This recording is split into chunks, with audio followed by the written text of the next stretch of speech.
Sir சொல்லுங்கம்மா. கிளம்புறேன் sir. போயிட்டு வாடாம்மா, போயிட்டு வாம்மா.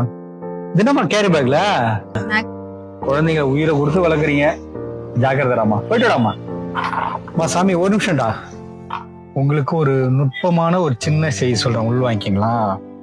நம்ம எவ்வளவுதான் குழந்தைங்களுக்கு செலவு பண்ணி நம்ம வளர்த்தாலும் நாளைக்கு அந்த குழந்தைங்க வளர்ந்து வந்து நம்மளை பாதுகாக்காது. அதனுடைய குழந்தைங்களை தான் பாசத்துடன் பாதுகாக்கும். நம்மளை பார்த்து அந்த குழந்தை அப்படியே கற்றுக்குது. அப்ப நம்ம என்ன செய்யணும் அப்படின்னா, நமக்கு நம்மளுடைய முன்னோர்கள், அதாவது அப்பா இருக்கலாம், அம்மா இருக்கலாம், பெரியம்மா, சித்தப்பா, தாய் மாமா, யார் ஒன்னா இருக்கலாம், நம்ம பெரியவங்களை எந்த அளவுக்கு பாதுகாக்கிறோமோ அதை அந்த குழந்தை பார்க்கணும். பார்த்து வளர்ந்ததுன்னா அது பெரிய நானோடனே, நமக்கு வயசானோடனே அந்த குழந்தை நம்மளை வந்து பார்த்துக்கும். இதுதான் உளவியல் சொல்லுது.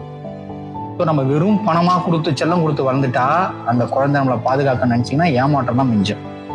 என்ன செய்தி சொல்லணும்னு தோணுச்சு மகளுக்கு, அதனால சொன்னேன். ஜாகிரதையா போயிட்டு விடாமா. பாய்.